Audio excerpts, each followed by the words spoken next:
안녕하세요. 있는 거 없는 거 전부 다 다른 자식들 퍼주고 나서 이제 와서 사는 건 저희랑 살겠다는 시어머니와 연을 끊게 된 이야기하러 이렇게 찾아왔습니다. 남편과는 같은 회사를 다니며 직장 생활을 하다가 처음 알게 된 사이예요. 같은 부서라서 자주 마주칠 일은 거의 없었다 보니 입사 초반에는 그냥 지나가다가 마주치는 정도로 얼굴도 겨우 알고 지내는 사이였어요. 그러다 제가 부서 이동을 하게 되면서 그때 같은 부서 사람으로 일을 하게 되었지요. 이후로 특별한 계기가 있던 것은 아닌데 그냥 일하면서 자주 이야기 나누고 그러다 보니 서로 점점 가까워졌고 그러다 본격적으로 연애를 시작하게 되었습니다. 이후로 회사에는 저희 두 사람 관계를 딱히 숨기지 않고 공개 연애를 했어요. 사내 연애를 하다 보니 주변 사람들이 결혼은 언제 할 거냐 하는 농담을 자주 하고는 했죠. 그때는 무슨 결혼이냐며 아직 모른다 그런 식으로 받아치곤 했는데 그렇게 연애를 시작한 지 3년이 되니 어느덧 저와 남편은 결혼을 준비하고 있었습니다. 그렇게 직장 동료들의 축복 속에 3년간의 연애를 마치고 재작년 결혼을 했어요. 하지만 그때는 내 결혼 생활이 이렇게 흘러가리라고는 정말 상상도 못했네요. 저는 서울에서 차로 8, 9시간은 걸리는 지방에서 나고 자랐습니다. 친정부모님은 농사를 지으시는데 땅은 2만 평 정도고 여러 작물을 다루십니다. 돈은 제법 되는 걸로 알아서 친정아버지도 농담처럼 회사 다니다 힘들면 때려치고 내려와서 농사나 지어라 하시는데 그럴 때마다 친정어머니는 아주 질색을 하시지요. 저는 저희 부모님 직업을 부끄럽게 생각해 본 적은 한 번도 없습니다. 하지만 서울에 있는 대학에 합격해 상경하게 된 이후로 사람들이 농사에 대해서 저와는 조금 달리 생각하고 있다는 걸 알게 되었어요. 어쩌다 친정부모님이 농사를 짓는다고 하면 하나같이 다들 저희 부모님이 돈은 안 되고 힘든 일을 하신다고 생각하는 눈치더라고요. 저도 뭐 엄청 어려운 상황에 노력해서 자수성가한 사람처럼 대하는 분위기였고요.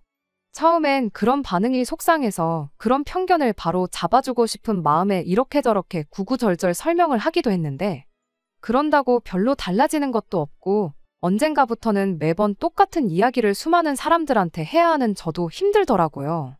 그래서 그 뒤로부터는 그냥 부모님이 뭐 하시냐 물으면 시골에서 조용히 농사 지으면서 지내신다고 대충 이야기하고 이후로 상대가 어떻게 생각을 하건 말건 관심을 두지 않게 되었습니다. 저희 남편의 경우도 서울 토박이는 아니에요. 서울에서 차로 1시간 반 정도 떨어진 곳에서 나고 자랐죠. 그래도 경기권이다 보니 저희 집같이 농촌은 아니고 그냥 작은 읍단위 지역에 사는 평범한 집이었습니다. 아버님 어머님 두 분이 같이 식당을 하셨는데 한때는 TV에도 소개되고 했었을 만큼 인기가 있었던 가게였는가 봐요. 그런데 그 식당을 다른 자식들하고 상의도 없이 몇 년 전 아주버님한테 넘겨주셨답니다. 저희 남편에게는 위로 4살 많은 형과 아래로 2살 어린 저와 동갑인 신우가 있거든요. 그런데 저희 남편과 달리 아주버님이 오랫동안 진로를 정하지 못하고 방황을 했던 모양이에요. 그렇다고 아버님 어머님이 그걸 보고만 계셨던 건 아니고 이거 배운다 하면 돈 대주고 저거 배운다 하면 돈 대주고 그러셨다는데 그럴듯한 결과를 한 번도 낸 적이 없었답니다. 까먹은 돈만 몇 천은 될 거라대요. 그리고 그 와중에 장가도 갔는데 벌어놓은 돈이 없으니 무슨 돈으로 장가를 갔겠어요? 그 또한 전부 저희 아버님 어머님 주머니에서 나온 돈이었지요. 그런데 문제는 장가까지 간 아주버님이 밥벌이를 못하니 형님이 같이 사내 못 사내 하고 난리를 쳤던가 봐요. 그때쯤 시부모님도 장사는 이제 체력적으로 힘들어서 언제 그만하니 많이 생각하던 시기였었는데 형님 달래준답시고 아버님 어머님이 그 식당을 아주버님네한테 넘겨주신 거지요. 저희야 멀쩡한 직장이 있고 자리까지 잡은 상황이다 보니 그 식당이 탐이 난다거나 하는 건 아니었는데 그래도 부모님께 잘 되는 식당을 물려받았으면 책임감을 가지고 이끌어 나갈 생각을 해야 하잖아요. 그런데 툭하면 이래 소문났고 저래 소문났고 재료 손질하기 까다롭다고 잘 나가던 메뉴를 홀딱 없애질 않나. 생물을 냉동으로 바꿔서 쓰질 않나. 자기들 편한 대로 가게를 바꿔나가기 시작한 겁니다. 시부모님이 하시던 거 그대로 따라해도 한참 모자랄 판에 지들 입맛대로 가게를 손보기 시작하니 가게가 금방 내리막을 걷더래요.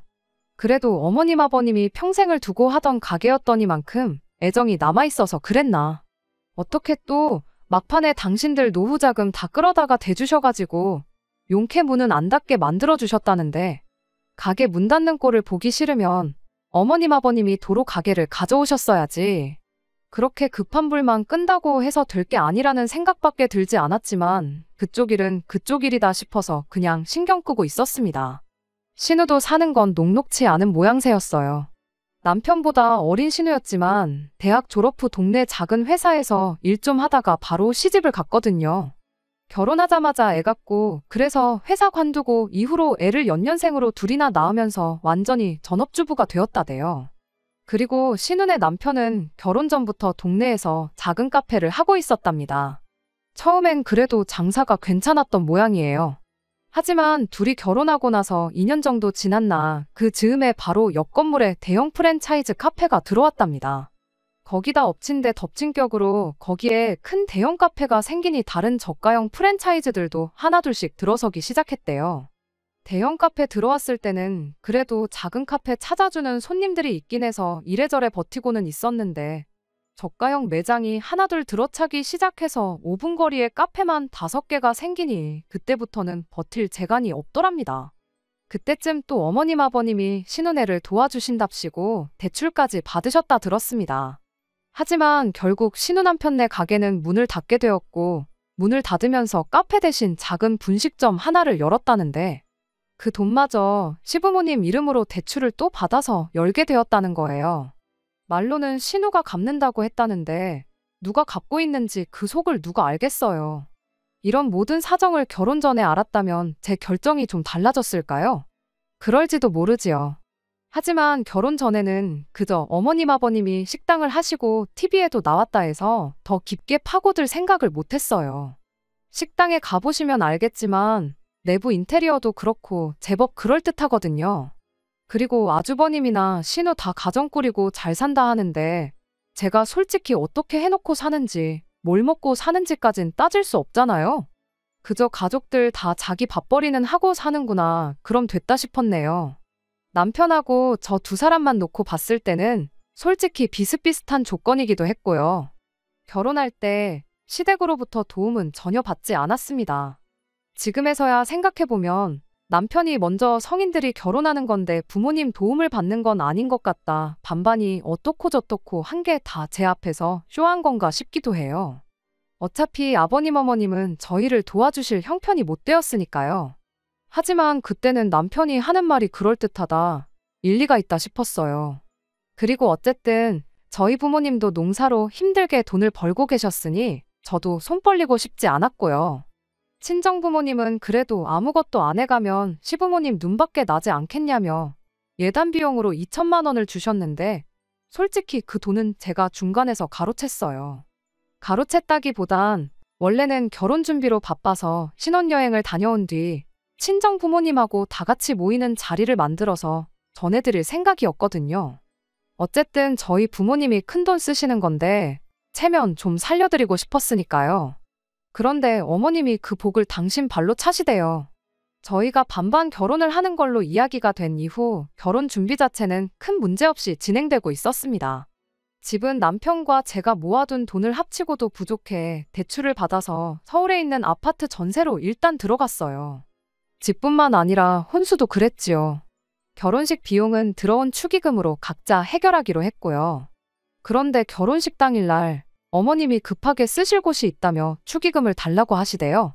결제는 해야 되는데 어머님이 옆에서 계속 축의금 타령을 하시니 정신도 없고 그래서 일단은 알겠다 하고 빌려드렸습니다.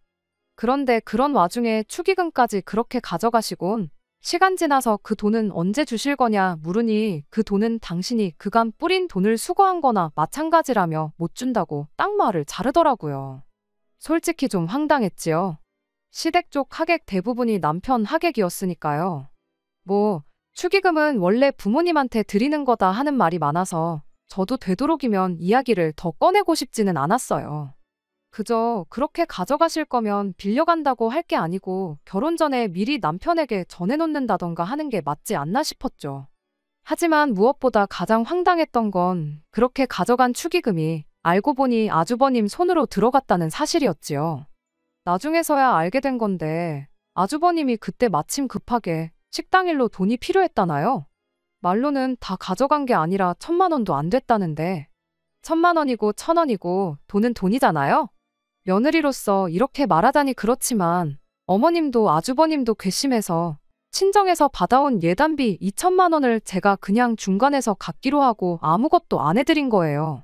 이후로 솔직히 저나 남편이나 시댁 식구들하고는 뭐 크게 교류가 없었습니다.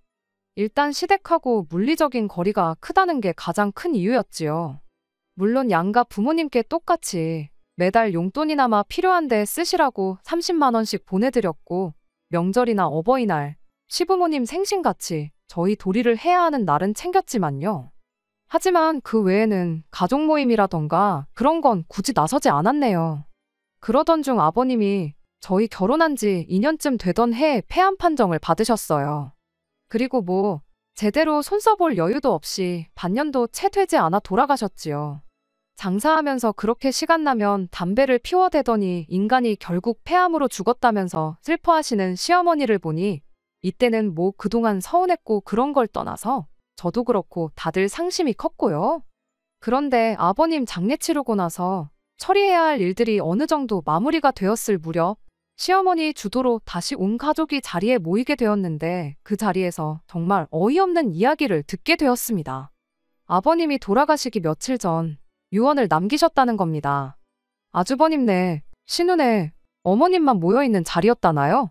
저희는 그런 모임이 있는 줄도 몰랐고요. 그런데 아버님이 하셨다는 유언 내용이 가관이었습니다. 아버님이 어머님더러 당신 죽으면 꼭 둘째 아들네, 그러니까 저희 집으로 가라고 하셨다는 거예요. 그 이야기를 듣자마자 저도 모르게 저희 집이요? 저희 집엔 왜요? 하는 소리가 입에서 절로 튀어나왔어요. 왜 평생을 살아오신 삶의 터전이나 마찬가지인 여기를 두고 연고 하나 없는 저희 집으로 가라고 하신 거냐 물으니 그 의중이야 당신인들 알겠냐 하고는 말을 줄이시더라고요. 그렇잖아요. 신우나 아주버님네가 저희처럼 다른 지역에 자리를 잡으셨다면 모를까 난데없이 콕 집어서 저희 집에 가서 살라고 하셨다니 솔직히 그 말을 믿을 수가 없었어요. 시어머니 생각에는 그동안 신우랑 아주버님네하고 가까이 살았던 만큼 저희들한테 소홀했던 게 마음에 걸렸던 게 아니겠느냐고 하시는데 솔직히 말해서 무슨 말로 포장을 한들 도저히 납득이 가지 않는 소리였습니다. 그 와중에 아주버님이랑 신우가 입을 모아서 그래도 아버지 마지막 말씀인데 자식이면 그 유언을 따르는 게 그림이 좋지 않겠냐며 시어머니가 저희 집에 와서 사는 걸 부추기대요. 아무 말도 나오지 않는 상황에 일단은 남편이 그건 말도 안 되는 소리다 하고 딱 잘라 거절을 해준 덕분에 당장 시어머니가 저희 집에 와서 사는 일은 없게 되었습니다. 그렇게 시아버지가 돌아가시고 나서 1년이 채 되지 않았을 때 일이에요. 시어머니가 언젠가부터 마른 기침이 계속 나오고 속도 미식거리고 두통 때문에 죽겠다면서 툭하면 저희한테 전화를 해서는 그렇게 앓는 소리를 하기 시작했습니다. 아버님이 폐암 판정을 받기 직전에 딱 그런 증상을 보이셨다면서 아무래도 평생을 담배랑 붙어 산 인간 옆에서 지냈다 보니 간접흡연 때문에 당신한테도 무슨 이상이 생긴 거 아니겠느냐 하시는데 그 말을 들으니 또 신경을 안 쓸래야 안 쓸 수가 없었어요. 병원을 다녀와 보시라고 말해도 근처에 사는 두 자식들이 장사를 하는데 걔들이 워낙에 시간 내기 힘든 상황인 건 니들도 알지 않냐면서 은근슬쩍 아주버님하고 신우랑 같이 병원 다녀오기 싫다는 식으로 말을 하시더군요. 병원에 꼭 누구랑 같이 가야 하는 건 아니지 않느냐 물어도 무슨 진단이 나올 줄도 모르는데 혼자 가기 무섭다고만 하시고요. 그 와중에 또 이쪽에 있는 병원보다야 서울에 있는 병원이 훨씬 더 정확하고 잘하지 않겠냐면서 굳이 저희랑 같이 병원을 가고 싶다는 식으로 계속 이야기를 꺼내시는데 저야 시어머니니까 그냥 모른 척 넘길 수 있다고 쳐도 아버지 돌아가신 지가 1년도 되지 않는 남편한테는 아프다고 앓는 소리 하는 어머니를 그냥 두고 볼 수도 없는 노릇이었겠지요. 결국 남편하고 상의한 끝에 일단 어머님 보고 올라오시라고 하자 그리고 같이 병원에 모시고 가자 했어요. 병원에서 진단받기 전까진 왜 이렇게 몸이 안 좋으신지 알 수도 없는 노릇이기도 하고 결과가 좋으면 아프다는 이야기는 이제 그만하시겠지 하는 생각이었어요. 게다가 저희가 일하는 회사가 유명한 병원이랑 연계도 잘 되어 있어서 병원에 모시고 가는 게 번거로울지언정 어려운 일은 아니었거든요. 그렇게 시어머니가 혼자서 서울에 올라오시게 되었어요. 저희 집에서 하루 주무시고 아침 일찍 병원 가서 검사를 받기로 되어 있었는데 하루 주무시고 가실 분 치고는 짐을 많이도 싸우셨더라고요. 며칠이 아니라 몇 주는 계실 사람처럼 말이죠. 남편이 은근슬쩍 검사 받고 어디 뭐 여행이라도 가시느냐고 떠보듯 물어봤는데 시어머니가 도끼눈을 하더니 아픈 사람을 그럼 검사 받자마자 집으로 돌려보낼 생각이냐며 한 소리 하시더군요. 그러더니 기어이 검사 받고 결과 나올 때까지 저희 집에 계시겠다는 소리를 하시대요. 결과가 안 좋으면 또 병원에 가야 하지 않겠냐고. 혼자 기차 타고 오며 가며 하는 것도 못할 짓이라고 하면서 뭐라 하시는 와중에 남편이 그럼 검사 받고 나서 차로 모셔다 드리겠다고 대답을 했어요. 결과 나오면 또 저희가 차로 모시러 가겠다고 그렇게 말을 했죠. 그랬더니 시어머니가 잠깐 아무 말도 없으시다가 그럴 필요 없다고 이미 여기서 며칠 지내다 갈 생각으로 짐도 싸온 거니 기어이 저희 집에 머물다 가시겠다고 그렇게 선언을 하셨습니다. 저 고집을 누가 꺾나 싶었고 검사 결과 나오는 거 짧으면 일주일이고 길어봐야 열흘 남짓일 테니 그러시라고 했죠. 다행히 결과는 생각보다 빨리 나왔어요. 그리고 더 다행이었던 건 검사 결과가 너무나도 좋았다는 겁니다.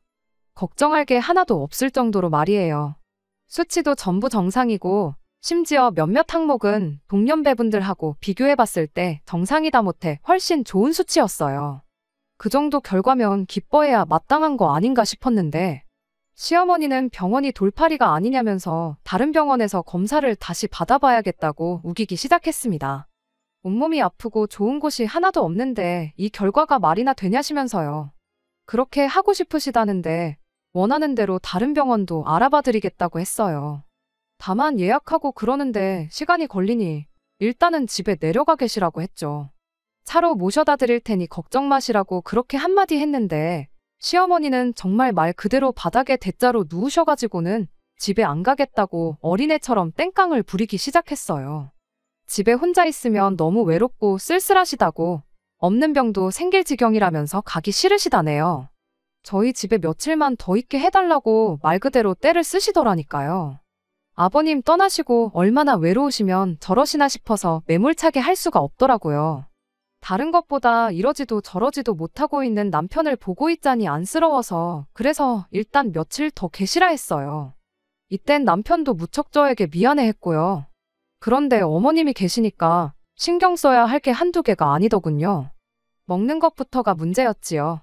저나 남편은 아침엔 입맛도 없고 해서 커피 한 잔만 마시고 점심은 회사에서 먹고 저녁도 보통 만나서 밖에서 먹고 들어오거나 그랬거든요.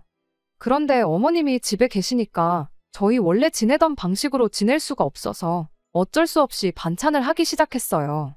사정을 들으신 친정어머니가도 좀 보내주셨고요. 맞벌이하는 와중에 반찬하는 것도 힘들고 친정어머니께도 죄송하고 반찬을 사다 먹는 것도 생각해봤는데 어머님께서 음식에 좀 예민하셔서 바깥 음식은 안 좋아하시거든요. 당신이 해드시면 좋겠는데 알아서 해드시면 모를까 며느리 입장에서 당신 손으로 만들어 드시라 할 수도 없고 여러 가지로 어려운 상황이었네요. 결국 지인의 도움으로 또 다른 병원을 예약하게 되었어요. 검사 후 결과 나오는 데까지 또 열흘이 걸렸고 여기 오셔서 잘 먹고 잘 드셔서 그런 건지는 모르겠는데 미약한 차이이긴 하지만 오히려 결과가 먼저 받은 결과보다도 훨씬 더 좋았습니다. 이젠 진짜로 집에 모셔다 드리겠다고 했는데 시어머니는 끝까지 집에 갈 생각은 안 하시고 하루만 더 있겠다. 이젠 진짜 하루만 더 있겠다 하시면서 그렇게 2달을 더 버티셨어요. 그때쯤부터는 저도 이러다간 진짜 모시고 살게 되겠다 싶어 아무 말도 하지 않을 수가 없더라고요.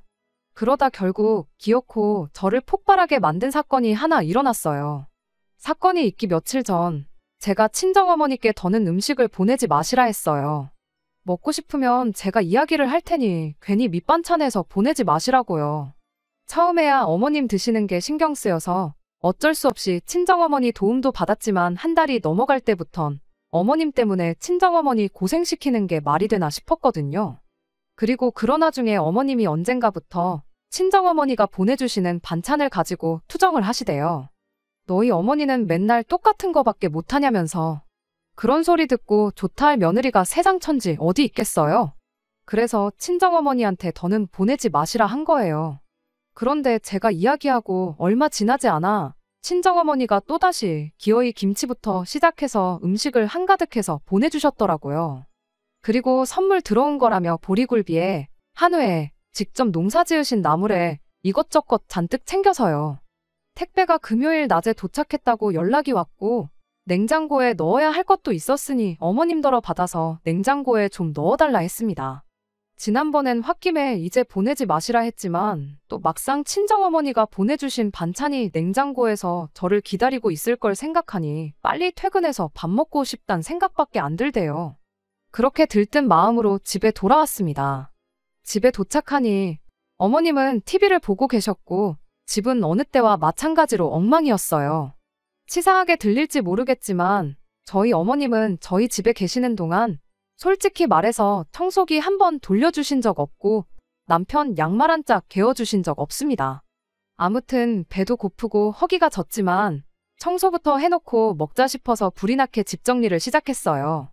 어머님은 점심에 뭘 드신 건지 설거지도 평소보다 많이 쌓여 있었고 그래도 이래저래 정리가 끝나갈 때쯤 남편도 퇴근을 해서 집에 들어오대요.